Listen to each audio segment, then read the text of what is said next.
Hello everyone, welcome back to Eduwala 2.0. നാളത്തെ +2 English എക്സാമിന് ഒന്നും പഠിക്കാത്ത കുട്ടികളൊക്കെ ഉണ്ടെങ്കിൽ എങ്ങനെയെങ്കിലും നിൽക്കുന്നു ജയിച്ചാൽ മതി. അങ്ങനെയുള്ള കുട്ടികൾ, ഡബിൾ പാസ് വേണ്ടവർക്കൊക്കെ വേണ്ടിയിട്ടുള്ള ഒരു വീഡിയോ ആണിത്.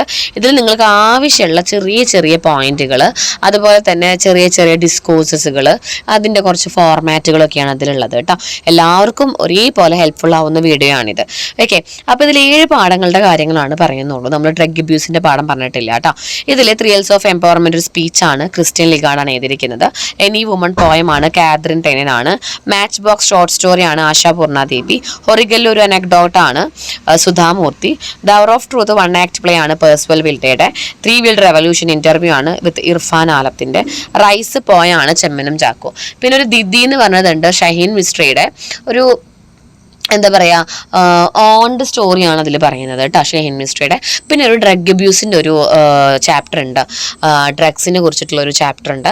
അതൊരു സ്പീച്ച് ഡെലിവേർഡ് ബൈ വെങ്കാരി മാത്തേ, അവരും കൂടി ഉണ്ട് ഇതിൽ കേട്ടോ. പിന്നെ ഒരു എന്താ പറയുക, ഡ്രഗ് അബ്യൂസിനെ കുറിച്ചിട്ടുള്ള ചാപ്റ്റർ വെങ്കേരി മേത്തയുടെ അല്ല. വെങ്കേരി മേത്തയ്ക്ക് നോബൽ പ്രൈസ് കിട്ടുന്ന സമയത്തുള്ള സ്പീച്ചാണ് വെൻ സാമ്പിളിംഗ് ഇസ് പ്ലാന്റഡ്, അതാണ് കേട്ടോ വെങ്കേരി മേത്തയുടെ.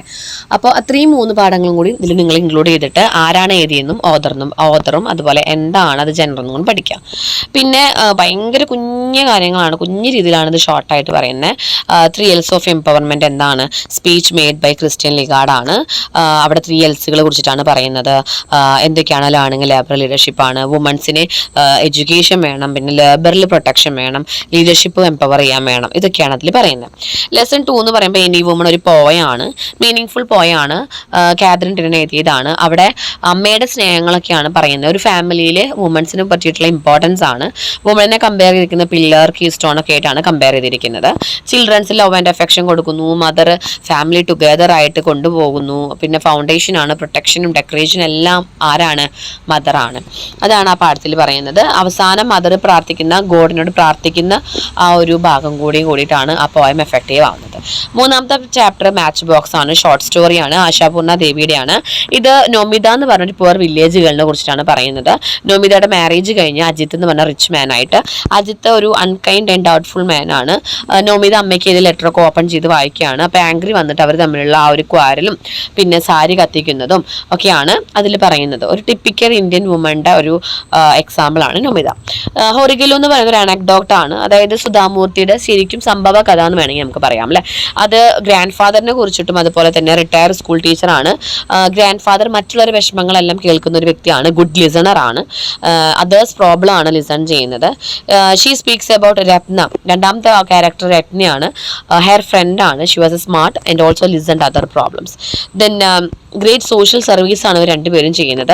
ഹ്യൂമൻ ഹൊറിഗല്ലൂസ് എന്നാണ് ഇവർ രണ്ടുപേരും പറയാം, രത്നേനെയും ഗ്രാൻഡ് ഫാദറിനെയും. ഇമോഷണൽ സപ്പോർട്ടാണ് ബാക്കിയുള്ളവർക്ക്. 5ാമത്തെ പാഠം ഹവർ ഓഫ് ട്രൂത്ത് ആണ്. ഇതൊരു 1 ആക്ട് പ്ലേ ആണ്, Percival വിൽഡയുടെ. Main characters Robert Baldwin, വാർത്ത ജോൺ ഇ.വി. ഗ്രേഷം ആണ്. റോബർട്ട് ബാൾവിൻ ഒരു ഗ്രേഷം ബാങ്കിൽ വർക്ക് ചെയ്യുന്ന സെക്രട്ടറി ആണ്, ഹോണസ്റ്റ് പേഴ്സൺ ആണ്, ബോൾഡ് ആണ്. ഗ്രേഷം എന്ന് പറയുന്നത് ഫണ്ട് അപ്രോപ്രിയേഷൻ ചെയ്തിട്ട് ജയിലിലെ ആവാണ്. ബാൾവിനാണ് ഒരേ ഒരു വിറ്റ്നസ്. അപ്പോൾ ബാൾവിനോട് ആക്സെപ്റ്റ് ചെയ്യാൻ പറയാണ്, ബ്രൈബ് കൊടുക്കുകയാണ് ഗ്രേഷം. അതായത് ഒരേ ഒരു വിറ്റ്നസ് ആണ്. അപ്പോൾ തെളിവുകളെല്ലാം നശിപ്പിക്കാൻ വേണ്ടിയിട്ട് ബ്രൈബ് പറയുമ്പോൾ Baldwin always stand for the truth and justice. And എന്താ പറയുക, ആ ബ്രൈബ് ഓഫർ ചെയ്തത് വാങ്ങിയില്ല. ലാസ്റ്റ് ആൾക്ക് ഒരു ജോലി കിട്ടുകയാണ് മാർഷലിന്. അപ്പോൾ റിവാർഡ് ഫോർ ഹോണസ്റ്റി, അദ്ദേഹത്തിൻ്റെ ഹോണസ്റ്റിക്ക് കിട്ടിയ റിവാർഡായിരുന്നു ആ ജോലി എന്ന് പറയുന്നത്. ദെൻ 3 വീൽഡ് റെവല്യൂഷൻ എന്ന് വെച്ചാൽ interview with Irfan Alam, founder of Samman foundation. Samman foundation വെച്ചിട്ടുണ്ടെങ്കിൽ ഇദ്ദേഹം ഒരു സക്സസ്ഫുൾ എന്റർപ്രണർ ആണ്. അതുപോലെ തന്നെ സമ്മാൻ ഫൗണ്ടേഷൻ ഇൻട്രൊഡ്യൂസ് ചെയ്ത ആളാണ്. ഇദ്ദേഹം പുതിയ ഐഡിയകളെല്ലാം കൊണ്ടുവന്ന് ഡ്രീംസിന് പിന്നാലെ പോകുന്ന ഒരു വ്യക്തിയായിരുന്നു. ഹാർഡ് വർക്കിംഗ് ആണ്. മെയിൻലി സമ്മാൻ ഫൗണ്ടേഷൻ അദ്ദേഹം ഓർഗനൈസ് ചെയ്ത റിക്ഷോ സെക്ടറിന് വേണ്ടിയിട്ടാണ്. അവർക്ക് ലോൺ കൊടുക്കുന്നു, അവരുടെ ഫാമിലിക്ക് സപ്പോർട്ട് കൊടുക്കുന്നു, അവർക്ക് എന്താ പറയുക റിക്ഷോ ഓഫർ ചെയ്യുന്നു, അങ്ങനെയുള്ള തുടങ്ങിയ കാര്യങ്ങളൊക്കെയാണ് അദ്ദേഹം ചെയ്തത്. ഇന്റർവ്യൂ ആണ് അതിൽ മെയിനായിട്ട് വരിക. റൈസ് എന്ന് പറഞ്ഞത് ഒരു പോയം, ചെമ്മനം ചാക്കോയുടെ. നോർത്ത് ഇന്ത്യയിലായിരുന്നു ആയിരുന്നു പോയിട്ട് ഒരു 4 വർഷത്തിന് ശേഷം നാട്ടിൽ വന്ന് അരിഭക്ഷണം കഴിക്കാൻ, അധിക്കിര റൈസ് എന്ന് പറഞ്ഞ റൈസ് കഴിക്കാൻ വന്നപ്പോൾ നമ്മുടെ നാട്ടിലുള്ള പാടങ്ങളൊക്കെ നികത്തിയിട്ട് ആൾക്കാർ എന്ത് വെക്കുകയാണ്, റബ്ബർ ട്രീസും ക്യാഷ് ക്രോപ്സുകളൊക്കെയാണ് പിന്നീട് ചെയ്യുന്നത്. അപ്പോൾ ഗവൺമെൻറ് അരിക്ക് വേണ്ടിയിട്ട് വേറെ ആൾക്കാരെ ഡിപ്പെൻഡ് ചെയ്യുകയാണ് ഇവിടെ ചെയ്യുന്നത്. അപ്പോൾ പ്രോഫിറ്റ് ഒന്നും റൈസ് കൾട്ടിവേഷന് കിട്ടാത്തത് കൊണ്ടാണ് അവർ റബ്ബർ കൾട്ടിവേഷൻ ചെയ്തത്. അപ്പോൾ പോയിന്റിന് വേണ്ടത് റൈസാണ്, പക്ഷേ ഇതൊരു സെറ്റയർ ആണെന്നാണ് പറയുക, ഒരു ആക്ഷേപഹാസ്യം നമുക്ക് വേണമെങ്കിൽ പറയാം, സെറ്റയർ ആണ് കേട്ടോ. ദെൻ എക്സ്പെക്ടേഷനും റിയാലിറ്റിയാണ് പറയുന്നത്. പോയിന്റ് എക്സ്പെക്ട് ചെയ്തതല്ല 4 കൊല്ലത്തിന് ശേഷം നാട്ടിൽ വന്ന് കണ്ടത്. അതാണ് ആ പോയത്തിൻ്റെ തീം. ഇത്രയും കഴിഞ്ഞിട്ട് നമുക്ക് ഡിസ്കോഴ്സസിലേക്ക് കടക്കാണ്. എങ്ങനെയാണ് നമ്മളൊരു ക്യാറ്റ് സ്കെച്ച് ചെയ്താൽ, ക്യാറ്റ് സ്കെച്ച് ചെയ്തുമ്പോൾ നമ്മൾ ഹെഡിങ് കൊടുത്തിരിക്കണം, നെയിം ഓഫ് ദി ക്യാരക്ടർ ആയിരിക്കണം. Then the story is not complete without എന്നൊക്കെ പറഞ്ഞിട്ട് തുടക്കം കൊടുക്കുക. ദെൻ അതർ ക്യാരക്ടറുമായിട്ട് എങ്ങനെയാണ് ഇതിൻ്റെ സിഗ്നിഫിക്കൻസ് നേതാ. അപ്പോൾ ക്യാറ്റ് സ്കെച്ച് ഇവിടെ അതാണ് നമ്മളെ ഒരു ഫോർമാറ്റ്. അവസാനം she has many good and some bad qualities, പിന്നെ ഫിസിക്കൽ അപ്പിയറൻസ് ഉണ്ടെങ്കിൽ അത് എഴുതാം കേട്ടോ. നമുക്ക് മാച്ച് ബോക്സിലാണ് ക്യാരക്ടറിസ്റ്റിക്സ് ആദ്യം വരിക. That is Nomita wife of Ajith ആണ്, വെരി ബ്യൂട്ടിഫുൾ ആണ്, പ്യുവർ ഫാമിലി ആണ്, പിന്നെ മദർ മാത്രമേ ഒറ്റയ്ക്കുള്ളൂ, ഡിഗ്നിറ്റിക്ക് വേണ്ടി ഫൈറ്റ് ചെയ്യുന്നു, example of typical Indian woman. പിന്നെ ഇതിൽ എന്താ പറയുക, നൊമിത എന്ന് പറയുമ്പോൾ പ്രത്യേകിച്ച് എന്താ പറയുക ഡ്രീമുകളൊന്നും ഇല്ലാതെ ഒരു വീടിൻ്റെ ഉള്ളിൽ മാത്രം കഴിയുന്ന ഒരു വ്യക്തിയാണ്. പിന്നെ ആ ഒരു സ്റ്റോറി നിങ്ങൾക്ക് അതിൽ എഴുതാം. ഓക്കെ, അജിത്ത് എന്ന് പറയുന്നത് റിച്ച് മാൻ ആണ്, നൊമിതയുടെ ഹസ്ബൻഡാണ്, സെൽഫ് റെസ്പെക്റ്റ് കൊടുക്കാത്തൊരു വ്യക്തിയാണ് വൈഫിനെ. ലെറ്റേഴ്സ് എല്ലാം നൊമിതയുടെ ലെറ്റേഴ്സ് എല്ലാം ഓപ്പൺ ചെയ്യുന്നു, ഇൻസൾട്ട് ചെയ്യുന്നു നൊമിതയുടെയും പാരൻസിനെയും. അതൊരു ഡൊമിനേറ്റിംഗ് മെയിലിൻ്റെ ഒരു ക്യാരക്ടറാണ് കേട്ടോ. ഹൊറിഗിൽ എന്ന് പറഞ്ഞ ഗ്രാൻഡ് ഫാദർ ഒരു റിട്ടയർഡ് സ്കൂൾ മാസ്റ്റർ ആണ്, മറ്റുള്ളവരുടെ പ്രോബ്ലംസ് കേൾക്കുന്ന നല്ലൊരു ക്യാരക്ടറാണത്, പേഷ്യൻസ് ഉള്ള വ്യക്തിയാണ്. ഹ്യൂമൻ ഹൊറിഗിലു എന്നാണ് നമ്മൾ പറയുക. രത്ന എന്ന് പറയുന്നതും സീനിയർ ക്ലർക്കായിട്ട് ഒരു വർക്ക് ചെയ്യുന്ന ഒരു വ്യക്തിയാണ്, മിഡിൽ ഏജ്ഡ് വുമൺ ആണത്, ഓൾവേസ് ഫിയർഫുൾ ആണ്, ഇതേപോലെ മറ്റുള്ളവരുടെ പ്രോബ്ലംസ് കേൾക്കും. ഹ്യൂമൻ ഹൊറിഗല്ലൂസുമായി ബന്ധപ്പെട്ട ഒരു വ്യക്തി തന്നെയാണ്. പിന്നെ അവർ ഓഫ് ട്രൂത്തിൽ റോബർട്ട് ബാൽവിൻ എന്താണ് നമ്മൾ പറഞ്ഞത്, മാർത്തയുടെ ഹസ്ബൻഡാണ്. പിന്നെ അത് മാത്രമല്ല ഗ്രേഷ്യത്തിൻ്റെ ബാങ്കിലാണ് വർക്ക് ചെയ്യുന്നത്, സെക്രട്ടറി ആയിട്ടാണ് വർക്ക് ചെയ്യുന്നത്, ഹോണസ്റ്റ് പേഴ്സൺ ആണ്, പ്രിൻസിപ്പിൾസ് ഉണ്ട്, ഈസ് ഓൺ സ്ട്രോങ് ഒപ്പീനിയൻ ഉണ്ട്, റോങ് ഫ്രണ്ടിനെ ഒരിക്കലും സപ്പോർട്ട് ചെയ്യില്ല, ഫ്രണ്ട്ഷിപ്പ് ഉണ്ടെന്ന് പറഞ്ഞിട്ട് എല്ലാ തെറ്റിനും പിന്നാലെ ഫ്രണ്ട്സിന് വേണ്ടി സപ്പോർട്ട് ചെയ്യില്ല, മണി ഓഫർ ചെയ്തൊന്നും വാങ്ങില്ല. ഇതൊക്കെ നമുക്ക് അതിൽ നിന്നും ഒരു ഇൻസിഡൻറ്റ് വെച്ചിട്ട് എഴുതിയാൽ മതിയാവും. ഓക്കെ, അവസാനം he's get the reward for his honesty. Then John Grisham എന്ന് പറഞ്ഞാൽ നെഗറ്റീവ് ക്യാരക്ടറാണ്. ഗ്രേഷ്യം അവർ ഓഫ് ട്രോത്തിലെ റോബർട്ട് ബാൽവിൻ്റെ ഫ്രണ്ടാണ്, പക്ഷെ എന്താണ് മണി മൈൻഡഡ് ആണ്, അതുകൊണ്ടാണല്ലോ ബാക്കിയുള്ളവരുടെ ഫണ്ടെല്ലാം മിസ്അപ്രോപ്രിയേഷൻ ചെയ്തത്. മാർത്ത എന്ന് പറയുന്നത് റോബർട്ട് ബാൽവിൻ്റെ വൈഫാണ്. തുടക്കത്തിലൊക്കെ ഒരുപാട് പ്രശ്നങ്ങളുള്ള ഫാമിലി ആണെങ്കിൽ പോലും ഹസ്ബൻഡിനെ ഓൾവേസ് ട്രസ്റ്റ് ചെയ്യുന്നതും പിന്നെ ഫാമിലി ഓറിയൻറ്റഡ് പേഴ്സൺ ആണ്, ഫാമിലീനെ ഇഷ്ടപ്പെടുന്ന ഒരു വ്യക്തിയാണ്. അപ്പോൾ ഇങ്ങനെയൊക്കെയാണ് ക്യാറ്റ് സ്കെച്ചിൻ്റെ മെയിൻ കാര്യങ്ങൾ മാത്രമേ പറഞ്ഞിട്ടുള്ളൂ. അത് വെച്ച് തുടങ്ങിയിട്ട് നിങ്ങൾ ആ ഒരു സ്റ്റോറി അതിൽ എഴുതി വയ്ക്കാം. ദെൻ ഡിബേറ്റ് എന്ന് പറയുമ്പോൾ ആർഗ്യുമെൻറ്റ്സും ഫോറായിരുന്നു. ഐ അഗ്രി ദിസ് പോയിന്റ് എന്ന് വെച്ചിട്ട് അക്കോർഡിംഗ് ടു പോസിറ്റീവ് എഫക്റ്റ്. ഡിബേറ്റുകൾ വന്നു കഴിഞ്ഞാൽ ഫോർ എങ്ങനെ എഴുതാം, അതുപോലെ എഗെയിൻസ്റ്റ് എങ്ങനെ എഴുതാമെന്നാണ്. അതായത് നെഗറ്റീവ് എഫക്റ്റുകളും പോസിറ്റീവ് എഫക്റ്റുകളും കാണിച്ചിട്ട് ഒരു 4 ടോപ്പിക് എഴുതാം. ദെൻ പ്രൊഫൈൽ റൈറ്റിംഗ് എന്ന് വെച്ചാൽ ഒരു ഷുവർ ക്വസ്റ്റ്യൻ ആയിട്ട് നമുക്ക് പറയാം. പ്രൊഫൈൽ എഴുതുമ്പോൾ നമ്മൾ ആദ്യം ഹെഡിങ് കൊടുക്കണം. Heading will be title will be the name of the person. പിന്നെ she was born on or he was born on എന്ന് പറഞ്ഞാൽ ഡേറ്റ് പ്ലേസ് ഇൻ അറ്റ് വയ്ക്കുക. പിന്നെ ഷീസ് ആരാണ്, റൈറ്ററാണോ, വെൽ നോൺ റൈറ്ററാണോ, ക്രിക്കറ്ററാണോ എന്നൊക്കെ എഴുതുക. പിന്നെ എന്തൊക്കെ അവാർഡ് കിട്ടിയെങ്കിൽ she was awarded. Then her education at, അല്ലെങ്കിൽ she is known as achievements, major works include അല്ലെങ്കിൽ മേജർ കോൺട്രിബ്യൂഷൻസ് ആർ എന്ന് പറഞ്ഞിട്ട് എഴുതുക. ഷീ ഈസ് ഡെഡ് അല്ലെങ്കിൽ she or he's dead on എന്ന് പറഞ്ഞിട്ട് എഴുതാം. ഇനി എക്സാമ്പിൾ ഇപ്പോൾ ഡോക്ടർ APJ അബ്ദുൽ കലാമിൻ്റെ ആണ് നമുക്കിതിൽ വന്നിരിക്കുന്നത്. ബോൺ ഡേറ്റും ഫേമസ് ഒക്യുപ്പേഷൻ മേജർ വർക്ക്സുകളെല്ലാം തന്നിട്ടുണ്ട്, ഡെഡ് ഡേറ്റും തന്നിട്ടുണ്ട്. അപ്പോൾ നമ്മൾ ആദ്യം ഹെഡിങ് കൊടുക്കുക, എന്നിട്ട് the doctor APJ Abdul Kalam was born on എന്ന് പറഞ്ഞ ഡേറ്റ് കൊടുക്കുക. In Tamil Nadu, he was a former president, he was an aeronautical engineer, he had his education at എന്ന് പറഞ്ഞിട്ട് എഴുതാം. മേജർ വർക്ക്സ് ഇൻക്ലൂഡ് എന്ന് പറഞ്ഞിട്ട് ഹീസ് ഡെഡ് ഓൺ. അതായത് ഇത്ര ഇതിൽ നിങ്ങൾക്ക് വേണമെങ്കിൽ നല്ല നല്ല വേർഡ്സുകൾ വേണമെങ്കിൽ യൂസ് ചെയ്യാം. ഇൻ്റർവ്യൂ ക്വസ്റ്റ്യൻസ് എന്ന് പറയുമ്പോൾ ഏത് ഫീൽഡിലുള്ള ആളോടും ചോദിക്കാൻ പറ്റുന്ന ഇൻ്റർവ്യൂ ക്വസ്റ്റ്യൻസ് ആണ്. Why do you select this field, who was the turning point on your life, what was the turning point, who is your role model, are you satisfied with your present positions, and ഇതൊക്കെ ചോദിക്കാം. 4 questions നിങ്ങൾക്ക് ചോദിക്കാം. പിന്നെ next 5 ഇയേഴ്സിൽ നിങ്ങളുടെ future plans എന്താണ്, പിന്നെ എന്തെങ്കിലും new ജനറേഷന് കൊടുക്കാനുള്ള അഡ്വൈസുകൾ എന്തെങ്കിലും പറയാൻ സാധിക്കുമോ, അതിന് കറസ്പോണ്ടിങ് ആയ ആൻസേഴ്സും എഴുതാം. ദെൻ ജോബ് അപ്ലിക്കേഷൻ ലെറ്റർ നമുക്ക് മാക്സിമം വരാം ഇർഫാനാലും ദീദിയുടെ ഒരു ചാപ്റ്ററിൽ നിന്നൊക്കെയാണ്. ജോബ് അപ്ലിക്കേഷൻ ലെറ്റർ എഴുതുമ്പോൾ നെയിം അതുപോലെ തന്നെ അഡ്രസ്സ് ഡേറ്റ് ഒക്കെ ഈ സൈഡിൽ എഴുതിയിട്ട് എവിടേക്കാണോ നമ്മൾ അപ്ലിക്കേഷൻ കൊടുക്കേണ്ടത് അവിടെ എഴുതാം. ദെൻ ഡിയർ സാർ സബ്ജക്റ്റ് എഴുതി വയ്ക്കുക. ആപ്ലിക്കേഷൻ ആണ്, നമ്മൾ ജോബ് ആപ്ലിക്കേഷൻ ആണ്. I want to apply for the post of, നമുക്ക് ക്വസ്റ്റിൽ തന്ന പോസ്റ്റ് ചെയ്താൽ in your company. I am graduate and have an experience of 2.5 years. I will give my best for the progress of the company. Waiting for your call from your office. Truly sir എന്ന് പറഞ്ഞിട്ട് signature കൊടുക്കാം. ഇനി resume, ഇതിനോട് attach ചെയ്തിട്ട് നമുക്ക് resume എഴുതാം. നെയിമും അഡ്രസ്സൊക്കെ, educational qualification, എക്സ്പീരിയൻസും അച്ചീവ്മെന്റ്സും സ്കില്ലും ലാംഗ്വേജസും ഇൻട്രസ്റ്റുകളും എല്ലാം ഇതിന് അവസാനം സൈനും കൊടുക്കണം കേട്ടോ. ദെൻ ഒരു അഡ്വർടൈസ്മെന്റ് തന്നിട്ടുണ്ട്, urgently wanted post office assistant, qualification എല്ലാം പറഞ്ഞിട്ടുണ്ട്. അപ്പോൾ നമ്മൾ എങ്ങനെ എഴുതണം? ആദ്യം ജോബ് ആപ്ലിക്കേഷൻ ലെറ്ററിന് ഹെഡിങ് കൊടുക്കുക, എന്നിട്ട് ഫ്രം അഡ്രസ്സ് കൊടുക്കുന്നു, ഡേറ്റ് കൊടുക്കുന്നു, ടു അഡ്രസ്സ് കൊടുക്കുന്നു. Dear sir application four the post of an office assistant, അതായത് നമുക്ക് ഓഫീസ് അസിസ്റ്റന്റ് ആയിട്ട് നമുക്ക് ഇപ്പോൾ ക്വസ്റ്റ്യൻ തന്നിട്ടുണ്ടല്ലോ, അങ്ങനെ. I want to apply for the post of an office assistant in your company. I am graduate, have experience 2.5 years. I will give my best for your progress to your company. Waiting a call from your office. Truly signature എന്നിട്ട് resume attach ചെയ്ത് കൊടുത്തിരിക്കണം. 8 മാർക്കിനൊക്കെ വന്നാൽ എന്തായാലും resume attach ചെയ്ത് കൊടുക്കുക. നമ്മുടെ details ആണ് name, address, email I D, phone number, educational qualification, experience, export achievements, skills, language, spoken, ഏതൊക്കെ നമുക്ക് സംസാരിക്കാം, interest. Then the details are given below are true എന്ന് പറഞ്ഞിട്ട് നമ്മൾ സൈൻ കൊടുക്കാം. ദെൻ പാരഗ്രാഫ് റൈറ്റിംഗ് എന്ന് പറയുമ്പോൾ ഏതെങ്കിലും ടോപ്പിക്കിനെ കുറിച്ചിട്ടാണ് നമുക്ക് പാരഗ്രാഫ് റൈറ്റിംഗ് പറയാം. മേ ബി ഇവിടെ വുമൻസിനെ കുറിച്ചിട്ടാണ്. Any woman take me not the children grow. എനി വുമണിലെ ലൈനാണ്, അതായത് മക്കൾ വലുതാവുന്നത് വരെ എന്നെ ഇവിടുന്ന് ദൈവത്തിനോട് പറയണം, എന്നെ വിളിക്കരുത് എന്ന് പറയാണ്. അപ്പം അതിനെ പറ്റിയിട്ട് എഴുതാൻ പറ്റാം. മദേഴ്സിനെ കുറിച്ചിട്ട് നിങ്ങൾ എഴുതാം. അതുപോലെ ഫ്രണ്ട്ഷിപ്പിനെ കുറിച്ചിട്ട് എഴുതാൻ വരാം, അല്ലെങ്കിൽ മദേഴ്സ് ലവിനെ കുറിച്ചിട്ട് ഒരു പാരഗ്രാഫ് എഴുതാൻ വരാം, ഹോണസ്റ്റിനെ കുറിച്ചൊരു പാരഗ്രാഫ് എഴുതാൻ വരാം, ഡ്രഗ് അബ്യൂസിനെ കുറിച്ചിട്ട് ഒരു പാരഗ്രാഫൊക്കെ എഴുതാൻ വരാം. Okay. Then do you think the listening is a solved problem? Identify the qualities of a good listener.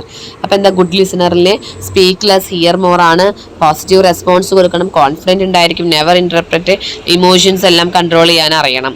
അതേപോലെ ചേഞ്ചസ്, നമ്മളെ ആ പോയിറ്റിൽ റൈസ് എന്ന് പറഞ്ഞ ചാപ്റ്ററിൽ എന്തൊക്കെ ചേഞ്ചസ് ആണ് കണ്ടത്? പ്ലേസ് ചേഞ്ച് ആയി, ഫീൽഡുകളെല്ലാം മാറി, റബ്ബർ ട്രീസ് ആയി, റൈസ് കൾട്ടിവേഷൻ നിർത്തി. പിന്നെ ഇതൊക്കെ നമുക്ക് ഒരു പാരഗ്രാഫായിട്ട് എഴുതാൻ വരുന്നതാണ് കേട്ടോ. ദെൻ നമുക്ക് സ്പീച്ചിലേക്ക് കിടക്കാം. എങ്ങനെയാണ് പ്രിപ്പയർ എ സ്പീച്ച്? ആദ്യം respected principal teachers and my dear friends എന്ന് പറഞ്ഞിട്ട് ചെയ്താൽ good morning, a warm good morning to all. It my great pleasure to stand before you to speak a few words about the topic എന്ന് പറയാം. പിന്നീട് നമ്മൾ പറഞ്ഞ കാര്യങ്ങൾ അവിടെ എഴുതാം. ഇപ്പം ഇവിടെ നമുക്ക് സ്പീച്ച് പറഞ്ഞിരിക്കുന്നത് വുമൺ എംപവർമെൻ്റ് ആണ്. Respected principal teachers and my dear friends എന്ന് പറഞ്ഞിട്ട് warm good morning, it's A give pleasure എന്ന് പറയുന്നത് നമ്മൾ ടോപ്പിക്കൊക്കെ എഴുതി. എഡ്യൂക്കേഷൻ ഫൗണ്ടേഷനൊക്കെ കുറിച്ചിട്ട് എഴുതിയിട്ട് എന്താ പറയുക, വുമൻസിനെ പഠിപ്പിക്കണം, അതാണ് നമ്മുടെ ടോപ്പിക്ക്. ഇതിൽ നമുക്ക് 3 years ഓഫ് എംപവർമെൻറ്റ് എഴുതാം. 3 years ഓഫ് എംപവർമെൻറ്റിൽ ക്രിസ്ത്യൻ ലീഗാർഡ് പറഞ്ഞുള്ള കാര്യങ്ങളെന്നൊക്കെ പറഞ്ഞിട്ട് എഴുതി. Last it's time to conclude my speech and thank you for all the patient listening എന്ന് പറഞ്ഞിട്ട് അവസാനിപ്പിക്കാം. ക്രിട്ടിക്കൽ അപ്രീസിയേഷൻ, പോയത്തിൻ്റെ അപ്രീസിയേഷൻ നമ്മൾ സെപ്പറേറ്റ് ഒരു വീഡിയോ ചെയ്തിരുന്നു. 4 പോയത്തിനെ കുറിച്ചിട്ട് എന്ത് വന്നാലും നിങ്ങൾക്ക് അതിൽ നിന്ന് കിട്ടും. പിന്നെ ഒരു വുമണിനെ കുറിച്ചിട്ട് കമ്പയർ ചെയ്യാൻ വന്നാലും നമ്മൾ പഠിച്ച പോയം ആദ്യം എഴുതിയിട്ട് പിന്നീട് എഴുതാം കേട്ടോ. അപ്പോൾ പോയത്തിനെ കുറിച്ച് പറയുന്നില്ല. അനൗൺസ്മെൻറ്റ് വരാറുണ്ട്. നമുക്കിവിടെ മാച്ച് ബോക്സ് ആണ്. Literary club of your school going to dramatise the story of match box. As the announcer how will you introduce the play the audience just before commencement. അതായത് നമ്മൾ സ്കൂളിൽ നമ്മുടെ club of literary club match box 1 act play ചെയ്യുന്നുണ്ട്. അതിന് ഓഡിയൻസിനെ എങ്ങനെ നമ്മൾ welcome ചെയ്യാം? Respected principal teachers and my dear friends, we are going to present the story of match box by Ashapurna Devi. The main characters are, ആരൊക്കെയാണ് characters? Nomita and Ajit. The living in a joint family. A quarrel takes place between Nomita and Ajit. Let's wait for the drama to begin. The drama is conducted by the +2 student. Let's sit back and enjoy. Thank you. 3 mark 4 മാർക്കിനാണ് വരിക. അപ്പോൾ ഇതിങ്ങനെ എഴുതാം കേട്ടോ. പിന്നെ കൂടുതൽ മാർക്കിന് വരികയാണെങ്കിൽ ആ സ്റ്റോറിയുടെ ചെറിയൊരു ടോപ്പിക് ഇതിൻ്റെ ഇടയിൽ കയറ്റാൻ പറ്റും. ഓക്കെ. പിന്നെ announcement inter school badminton singles match conduct ചെയ്യുന്നുണ്ട്. അപ്പോൾ announcement ladies and gentlemen, good morning to all. We are here to see the inter school badminton single match between our school and വേറൊരു സ്കൂളിൻ്റെ പേര് ഏതാ. It's going to be very exciting. The players are എന്ന് പറഞ്ഞിട്ട് എഴുതാ. Here starts the match, sit back and enjoy yourself എന്ന് പറയാം. Then Irfan ആലം നിങ്ങളുടെ സ്കൂളിൽ ഇനാഗ്രേറ്റ് ചെയ്യാൻ വരികയാണ്, യൂത്ത് ക്ലബ്ബ്. അതിന് വേണ്ടി ഒരു സ്ക്രിപ്റ്റ് അനൗൺസ്മെന്റ് ഇൻട്രൊഡ്യൂസ് ചെയ്യണം അദ്ദേഹത്തെ കുറിച്ചിട്ട്. അപ്പോൾ ഇത് ഇങ്ങനെ വരുമ്പോൾ അദ്ദേഹത്തിന്റെ കാര്യങ്ങളൊക്കെ നമുക്ക് ടോപ്പിക്കായിട്ട് പറയാം. 4 മാർക്സ് തന്നെയാണ് കേട്ടോ. എന്ത് പറയുക, റെസ്പെക്റ്റഡ് ടീച്ചേഴ്സ് ആൻഡ് ഇപ്പോൾ സ്കൂളിലാണെങ്കിൽ ലേഡീസ് ആൻഡ് ജെന്റിൽമെൻ വെക്കരുത്, respected teachers and my dear students, here to welcome to all. Today we have with us Irfan Alam, the chairman of Samman Foundation, to inaugurate our youth club. He is a young entrepreneur. അയാളെ കുറിച്ചൊന്ന് പൊക്കി എഴുതണം. He is also recognized as one of the top 30 youth icon of India by the Times of India. I invite Irfan Alam to inaugurate the program and speak a few words to us. Thank you എന്ന് പറഞ്ഞിട്ട് അദ്ദേഹത്തിനെ ക്ഷണിക്കുന്ന ഒരു topic. Okay. Then writeup വന്നു കഴിഞ്ഞാൽ 6 മാർക്കിന് ഇവിടെ ഇപ്പോൾ നമ്മൾ എംപവേർഡ് വുമൻ ആണ്. അപ്പോൾ വുമനെ കുറിച്ചിട്ടുണ്ട് കുറച്ചധികം എഴുതി വെച്ചാൽ റൈറ്റപ്പായി. കമ്പാരിസൺ ഓഫ് ക്യാരക്ടേഴ്സ് വന്നു കഴിഞ്ഞാൽ ഇതേപോലെ നൊമിതേനെ കുറിച്ചിട്ട് ആദ്യം കുറച്ച് എഴുതാം, പിന്നെ അജിത്തിനെ കുറിച്ചിട്ടൊക്കെ എഴുതാം. ഇവിടെ രത്നയും നൊമിതയാണ്. ഇവരെ കമ്പയർ ചെയ്യുമ്പോൾ നൊമിത അൺഎഡ്യൂക്കേറ്റഡ് ആണ് അല്ലേ, പക്ഷേ രത്ന ആരാണ്, എഡ്യൂക്കേറ്റഡ് ആണ്, കൊളീഗാണ്, സീനിയർ ക്ലർക്കാണ്, വർക്ക് ചെയ്യുന്നുണ്ട്. ഇദ്ദേഹം വർക്ക് ചെയ്യുന്നില്ല. ആരെ, നൊമിത വർക്ക് ചെയ്യുന്നില്ല, ഓൺലി ഒരു ടിപ്പിക്കൽ ഇന്ത്യൻ വുമൺ ആണ്. പക്ഷേ രത്ന നേരെ ഓപ്പോസിറ്റ് ആണ് അല്ലേ. അപ്പം അങ്ങനെയുള്ള കാര്യങ്ങൾ 2 പാരഗ്രാഫ് പോലെ തിരിച്ചെഴുതാം കേട്ടോ. ലെറ്റർ ടു ദ എഡിറ്ററൊക്കെ വന്നു കഴിഞ്ഞാൽ, അതായത് അവർ ഓഫ് ട്രൂത്തിലെ third national bank write letter mister Marshall expressing willingness to third international. അതായത് റോബർട്ട് ബാൽവിൻ്റെ ഹീറോ ആയ അവർ ഓഫ് ട്രൂത്തിൽ ജോയിൻ ചെയ്യാനായി തീരുമാനിച്ചു എന്ന് പറഞ്ഞിട്ട് ലെറ്റർ എഴുതാം. ഫ്രം റോബർട്ട് ബാൽവിൻ ആണ് എഴുതുന്നത്, ടു മാർഷലിനാണ്. Dear sir, I am Robert Baldwin. I am very happy that you offered me a job. I am ready to join your bank from tomorrow. Thank you so much sir for the job offer. I will always work for the success of the bank. You are faithfully എന്ന് പറഞ്ഞിട്ട് ടൈമും ഡേറ്റൊക്കെ എഴുതി വയ്ക്കാം. Email എഴുതാൻ വന്നു കഴിഞ്ഞാൽ പ്രത്യേകിച്ചൊന്നുമില്ല, ലെറ്ററിൻ്റെ കാര്യങ്ങൾ തന്നെയാണ് എഴുതുക. പക്ഷെ ഫ്രമ്മും ടൂവും CC BCC സബ്ജക്റ്റ്. അപ്പോൾ ഇങ്ങനെ ഡിയർ സർ ഇവിടെ വരെ നിങ്ങൾ ഇമെയിൽ എഴുതുമ്പോൾ ശ്രദ്ധിക്കണം. ഇപ്പോൾ ഈ ടോപ്പിക് എന്ന് പറയുന്നത് ഇർഫാൻ ആലം ഇംപ്രസ്ഡ് സമ്മാൻ ഫൗണ്ടേഷൻ. നമ്മൾ ഇംപ്രസ്ഡ് ആയി സമ്മാൻ ഫൗണ്ടേഷൻ ഇർഫാൻ ആലത്തിൻ്റെ കണ്ടിട്ട്. Email congratulating him for the efforts taking uplifting the rickshaw പുള്ളേഴ്സിനെ പുറത്ത് കൊണ്ടുവന്നതിൻ്റെ ആ ഒരു ഇതിലേക്ക് നമുക്ക് അദ്ദേഹത്തിനൊന്ന് എന്ത് പറഞ്ഞിട്ട് കൺഗ്രാജുലേറ്റ് ചെയ്തിട്ടാണ് എഴുതേണ്ടത്.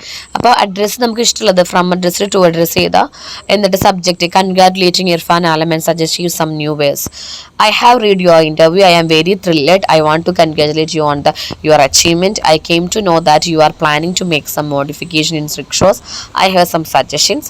സോളാർ പവേർഡ് കൊടുക്കുക, ബിസ്ക്കറ്റ് ജ്യൂസസ് എല്ലാം കൊടുക്കുക, മ്യൂസിക് ഫോർ റിലാക്സേഷൻ കൊടുക്കുക, മൊബൈൽ ചാർജിങ് കൊടുക്കുക. I hope you will consider my suggestions to.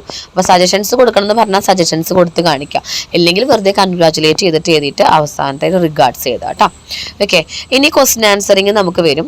ഇത് നമ്മൾ പോയത്തിൻ്റെ ക്വസ്റ്റ്യൻ ആൻസേഴ്സ് ആണ്. പോയത്തിൻ്റെ കുറച്ച് 3-4 ലൈൻസ് തന്നിട്ട് നമുക്ക് ഇവിടെ ഐ ആരാണ്, ദോ ആരാണെന്നൊക്കെ നമ്മളോട് ചോദിക്കും. അപ്പോൾ നമുക്കത് എഴുതാൻ കിട്ടണം.